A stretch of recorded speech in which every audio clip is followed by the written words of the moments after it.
Hello BookTube. As it is the new year, the bookish internet is flooded with bookish goals content, whether that be priority TBRs for 2026, new reading challenges for 2026, or just general reading goals for the year ahead. When I was first getting back into reading, I did set myself numerical reading goals just in the interest of making reading a regular habit, but I haven't felt the need to do that for some years now. I find that reading is a regular part of my day-to-day life, and I don't need to set myself an arbitrary number of hit 50 books, 100 books, 150 books in a year to make sure I'm reading regularly. Additionally, I feel as though reading diversely is always going to be something that's really important to me, and it's not something I can set as a one and done yearly goal. I will always be trying to prioritize queer authors, authors of colour, disabled authors, books in translation, for the rest of my reading life. That isn't a goal that I need to set for 2027, 2028, 2029 and onwards. That's something I'm always going to actively be trying to achieve. I may be more successful some years than others, but it's never going to change. It's always going to be a fundamental aspect of my reading that I want to focus on. So for 2026, I have not set myself any specific reading goals. What I want to instead focus on is my book shopping goals. BookTube is awash right now with critiques of overconsumption of books. Book creators will make huge haul videos and then huge unhaul videos, and people have something to say about that. I want to set the record straight right now. I don't think there's anything inherently wrong with having a large TBR. If you are somebody who loves reading, reads every day, and you know that you're going to get through a lot of books, own a lot of books. But for me personally, I feel as though my physical TBR has started to get out of hand. I have ended 2025 with more books on my physical TBR than I started the year with, and for me that is just not moving in the right direction. As I've said, I'm reading regularly. I read 115, 116 books, something like that in 2025. I'm reading plenty. The problem is that I am buying excessively. Sorry if I seem distracted. My cat is here, as always. As soon as I set up to film, she's like, I need to come and bother you. So that is what she is currently doing. Now, I don't want to necessarily stop buying books in 2026. I've gone on book buying bans before, and I just do not find them to be productive for myself personally. I love buying books and I love supporting bookish businesses, so I don't want to strip that joy away from myself. But I did think that maybe in 2026 I could focus more intentionally on where I am getting those books from. And so that is why the one bookish goal that I'm setting for myself in 2026 is to stop buying books from chain stores. I already don't buy books from Amazon. I haven't bought books from Amazon in a very long time, and I now no longer buy anything through Amazon. I'm not a Kindle user, I'm not an Audible customer. I have always gotten my ebooks and audiobooks elsewhere for the most part. I think it's well acknowledged across the industry that Amazon is kind of public enemy number one when it comes to the publishing industry and bookselling industries. I obviously do not support Amazon's labor business practices, so I am not an Amazon customer. What I mean when I talk about book chains is what Wikipedia defines as a company that has more than 4 physical locations. And for the UK, that is The Works, which, if you're not familiar with the UK, it's kind of like an arts and crafts store for the most part, but it also does sell quite heavily discounted books, mostly in the romance and fantasy genre. WH Smith, which is again a store that doesn't really focus just on selling books. It's mostly, I guess, a stationery and supply store, but they do also carry a large selection of books. Then you have the big one, which is Waterstones, which as of 2018 also owns Foyles, another UK bookish chain, and as of 2022 has also acquired Blackwell's, which were 2 previously independently owned chains of bookstores. Finally, we also have Daunt Books, which is the chain set up by James Daunt, who has since become additionally the managing director of Waterstones and the CEO of Barnes & Noble in the US. James Daunt seemingly is a little bit of a complicated man. He's often credited as being the man who saved Waterstones when the company was going through a massive slump in the late aughts and the early 2010s, and he is known for really revitalizing Waterstones' business model so that they could run more like local independent bookstores, and he really did bring the company back from the brink.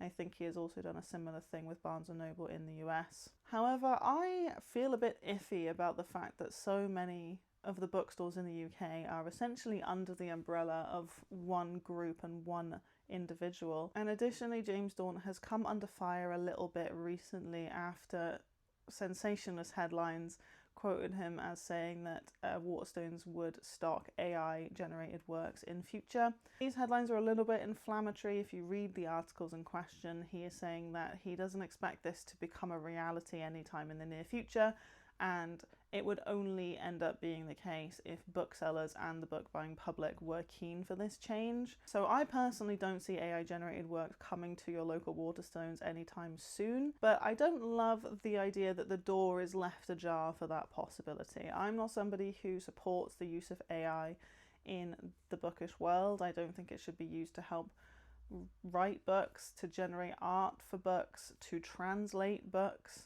and so I don't love that that is a possibility that could come up in the future. Additionally, Waterstones has come under fire in the past for some of its labour practices, but we won't go into too much detail here. I don't necessarily think that it is wrong to purchase your books from Waterstones. They are definitely not doing the level of damage that Amazon is when it comes to pricing out independent booksellers.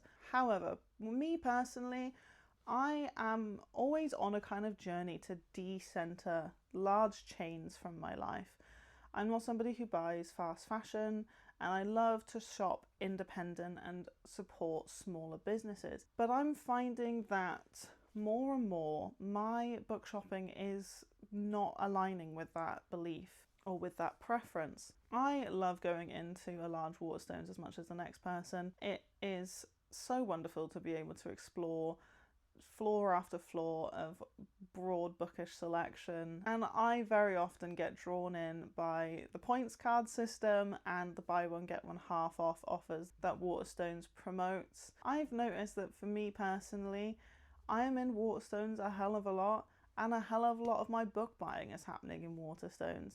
And while I don't necessarily think that is a terrible thing by any means, I want to try and reset my relationship with book buying this year.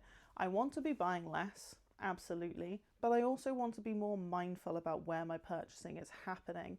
And for the most part, I would love for that to be in indies. I would love to be supporting indies the most with my purchasing power. And so that is why I have set myself a challenge for 2026 to not buy a single book in a chain bookstore. Now this is going to mean for me a lot less physical book shopping in my foreseeable future. I live in a fairly small town outside of a fairly small city.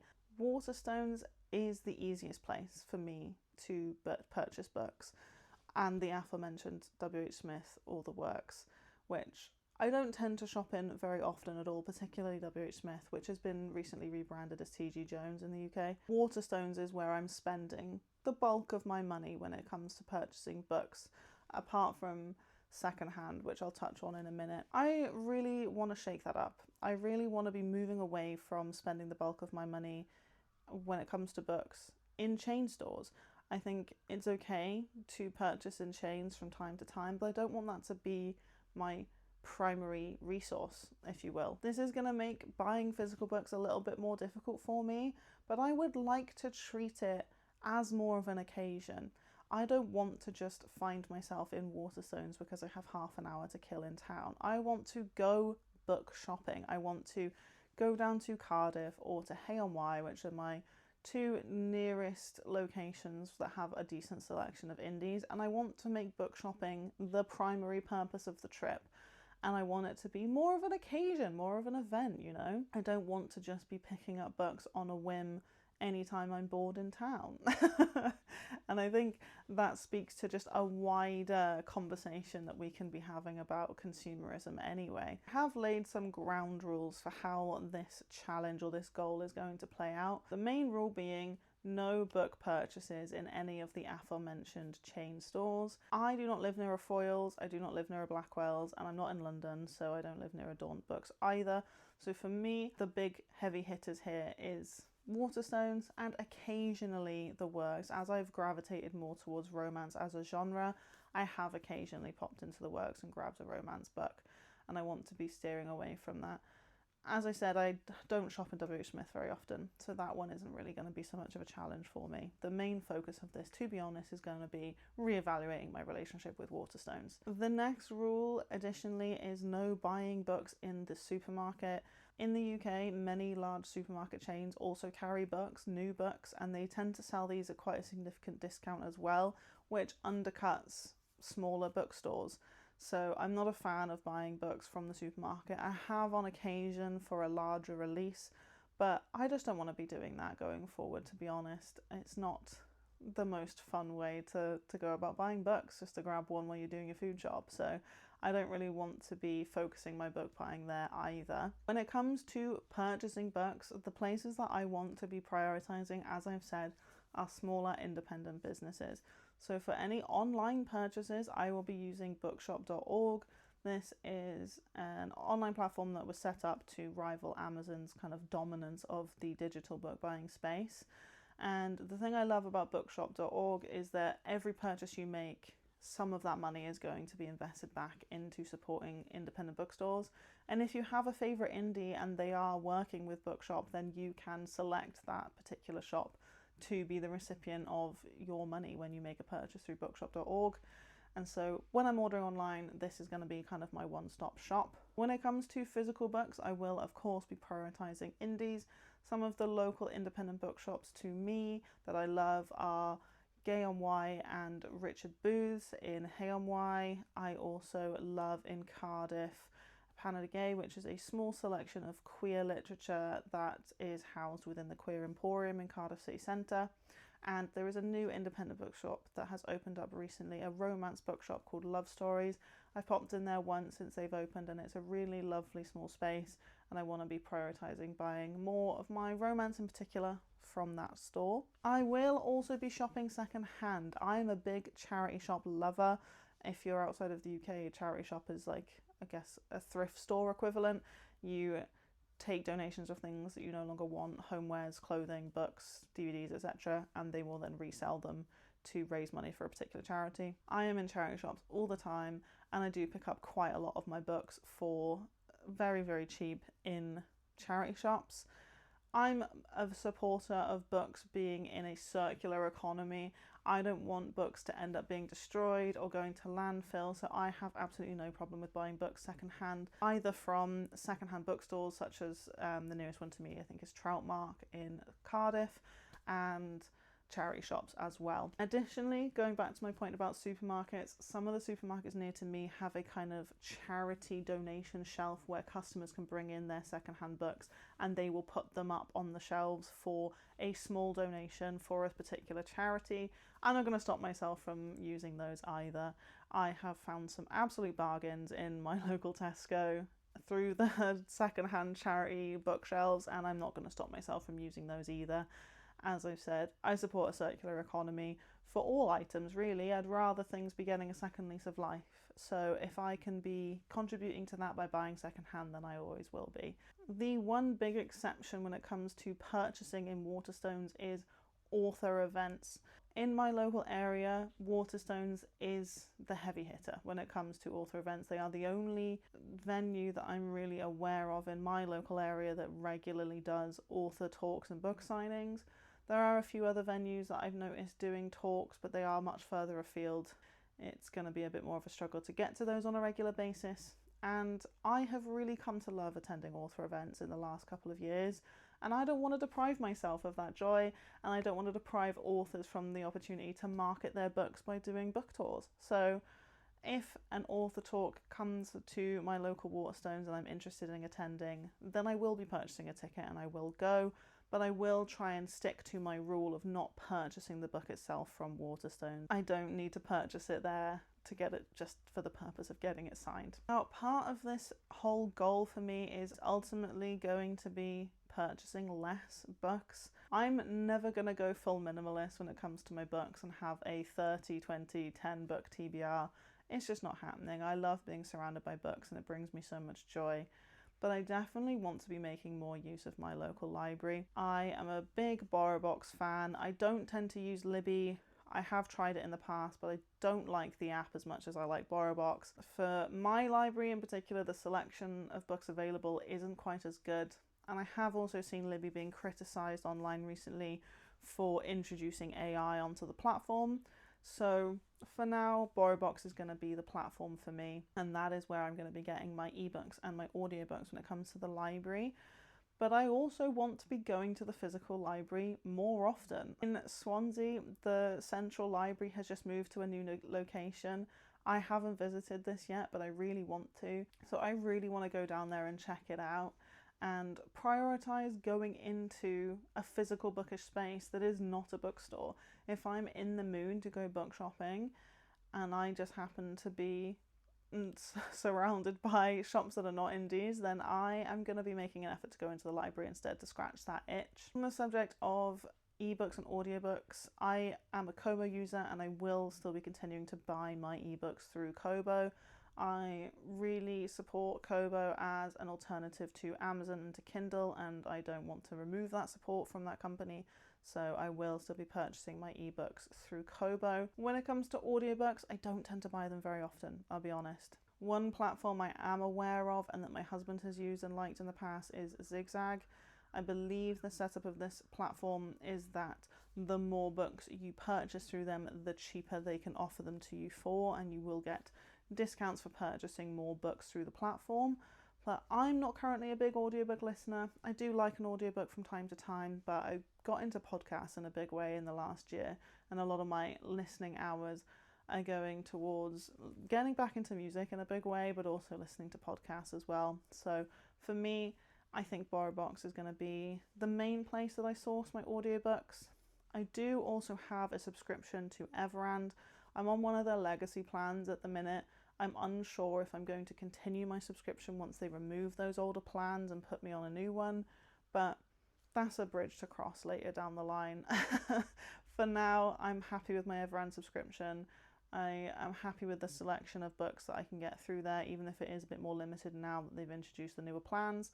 But I'll reevaluate my subscription to Everand later down the line as I see fit, but for now I will be keeping that subscription. It's the one kind of bookish subscription that I have. I don't currently use Kobo Plus. Everand is where it's at for me right now in terms of additional places that I can access ebooks and audiobooks. When it comes to subscription boxes, I don't have any. I've never subscribed to a book subscription box, and I'm not sure that I want to in the future. I'm quite selective in the books that I buy, and so I think for me, I would rather have the option to go out and choose what I want when I want it, and so a bookish subscription box hasn't appealed to me as of yet, but who knows, that could change in the future. But there you have it. That is a summary of my one bookish goal for 2026. As I have said, I don't think there's anything inherently wrong with getting your books from a chain bookstore.